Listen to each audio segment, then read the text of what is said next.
fight tonight. Garuda takes its flight. Waktu terus berjalan dan masing-masing tim terus melakukan persiapan secara kompleks untuk menyambut pertandingan krusial di bulan Juni. Nah, selain timnas Indonesia, ada pun timnas China yang so pasti akan mempersiapkan segalanya untuk mencapai target dari misi berat versi mereka. Dan untuk saat ini, diketahui perwakilan delegasi China udah ada di Jakarta buat memantau segala situasi. Ya, hitung-hitung survei lokasi dulu lah ya, perihal hotel, fasilitas, tempat latihan, dan lain-lain.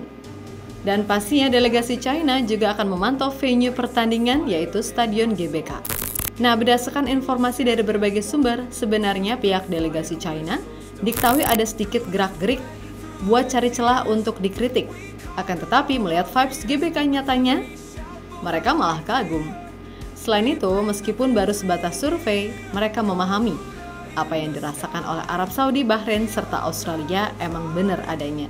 Karena vibes GBK terlihat punya aura khusus yang bisa mengintimidasi lawan. Di sisi lain, timnas Indonesia sendiri sampai saat ini juga masih terus memantau perkembangan cedera Kevin Dix serta Dean James yang absen sampai akhir musim. Biar gimana pun, keberadaan dua pemain ini sangat penting, apalagi untuk laga melawan China. Pastilah target 100% kemenangan wajib diraih. Maka dari itu, dua pemain ini terus dipantau nih. Selain ada juga Ragnar yang kabarnya juga sedang pemulihan pasca kena virus yang membuatnya sempat menghilang dari skuad utama FC Vidender. Indonesia's pride.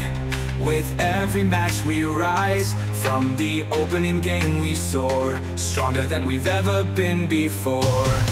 Garuda in the sky, hear our battle cry. Champions we aim to be, glory through unity.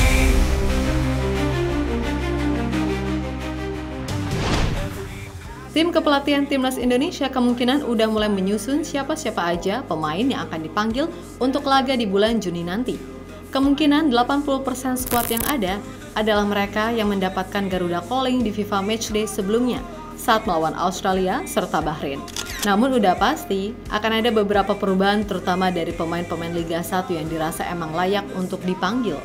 Seperti Egy Maulana Fikri serta Yaakob Sayuri. Keduanya memang dirasa sangat layak untuk dapat panggilan berdasarkan performa musim ini.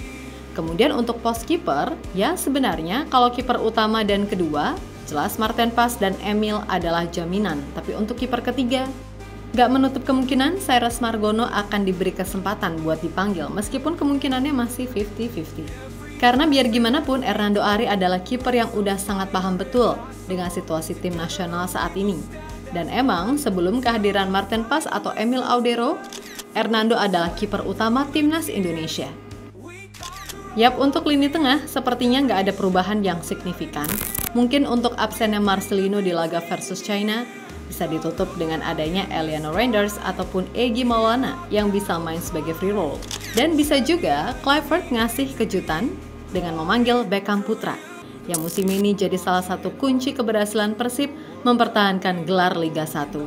Lalu untuk lini depan, ya Kluivert kemungkinan masih akan percaya pada komposisi sebelumnya. Intinya buat laga di bulan Juni nanti, skuad yang dipanggil kemungkinan nggak akan jauh berubah. Karena biar gimana pun dua laga sisa sangat krusial dan udah nggak ada waktu buat coba-coba. Dan waktu buat coba-coba ya paling pas di FIFA Matchday September nanti sebagai hitung-hitung pemanasan seandainya tim Garuda main di round 4, kan gitu. Every pass and every goal lights a fire in our soul. Together we will stand as one till the final whistle's done. Through the sweat and through the tears, we conquer all our fears with every shout. Sementara itu, adapun dari pihak China, mereka juga pastinya akan melakukan segalanya untuk bisa ambil poin. Sebab dengan posisi mereka yang masih jadi juru kunci, mau tak mau mereka nggak boleh kalah dari Indonesia. Itulah kenapa Branko Ivankovic selaku pelatih akan berusaha menyiapkan tim sebaik mungkin. Walaupun di satu sisi, ia juga mengakui kalau melawan Indonesia pastinya akan berbeda seperti saat di Qingdao ketika mereka menang 2-1. Sebab saat ini Indonesia dianggap udah berbeda. Selain ketambahan pemain baru, tim pelatihnya pun juga baru. Sehingga soal detail dan pendekatan, pastinya sedikit banyak ada yang berubah. Lebih lanjut, sebagai bentuk keseriusan mereka, media China Sohu mengabarkan kalau tim bagian logistik timnas China telah tiba di Indonesia. Adapun urusan mereka datang lebih dulu ialah untuk memantau kondisi di Indonesia dari segala aspek.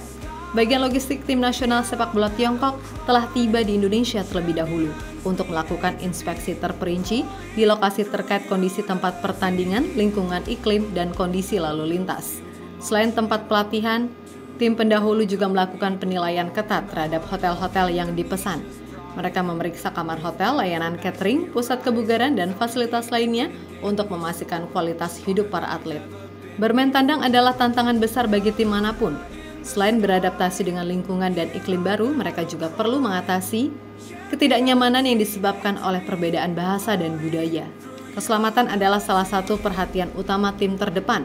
Mereka melakukan komunikasi dan koordinasi mendalam dengan kepolisian dan Departemen Keamanan setempat, serta mengembangkan rencana keamanan yang terperinci. Selain itu, tim lanjutan juga mengembangkan rencana darurat untuk menangani berbagai kemungkinan keadaan darurat.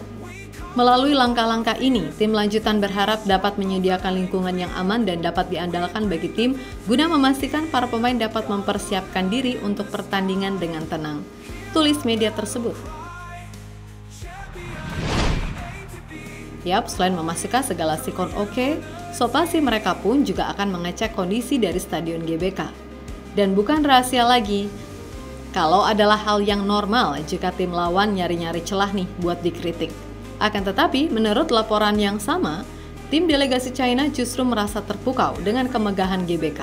Dan dari apa yang mereka lihat, mereka bisa membayangkan kalau jika Five Stadion ini memang terkesan intimidatif bagi lawan. Itulah mengapa mereka berusaha memahami jika apa yang dirasakan Arab Saudi, Bahrain, ataupun Australia benar adanya.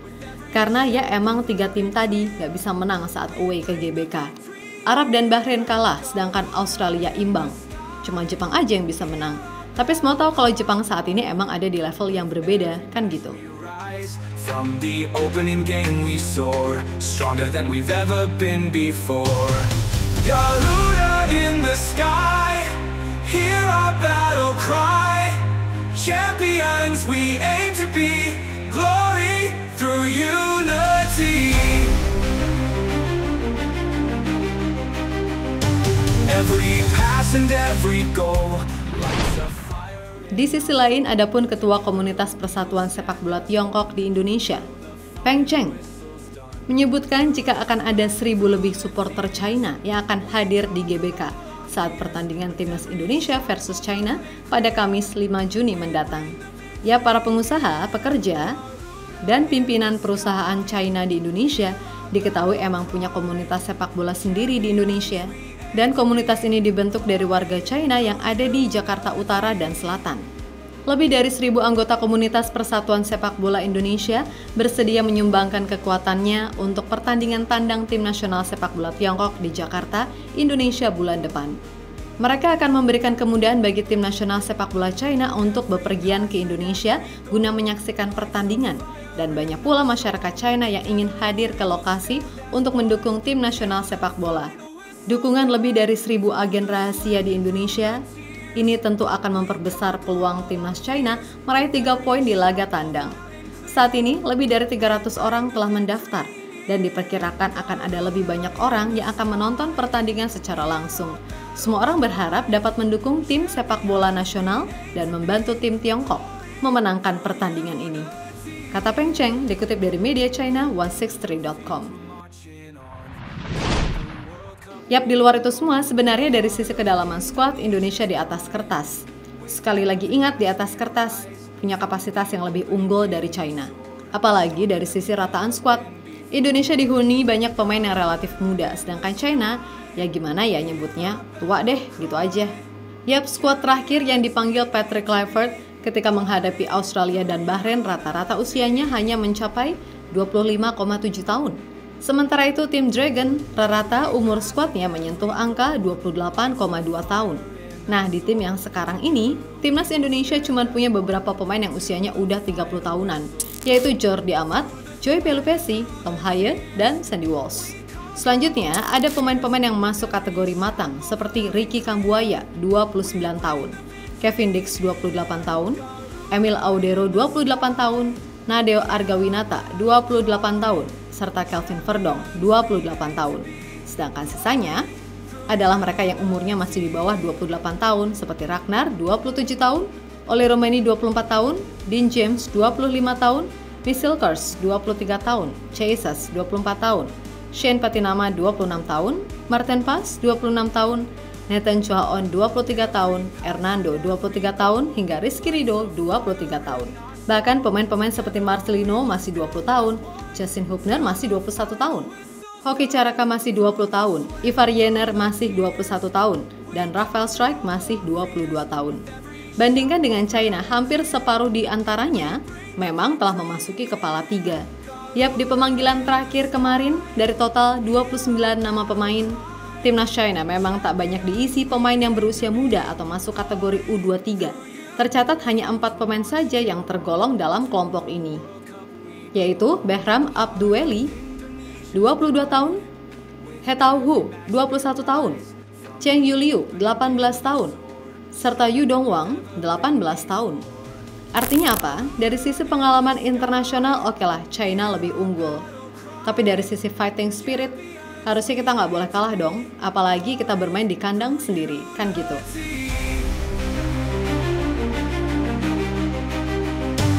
Every pass and every goal lights a fire in our soul. Together we will stand as one till the final whistle's done. Through the sweat and through the tears, we conquer all our fears. With every shout both loud and clear, we bring the victory near. Garuda in the sky, hear our battle cry. Champions we aim to be, glory through unity.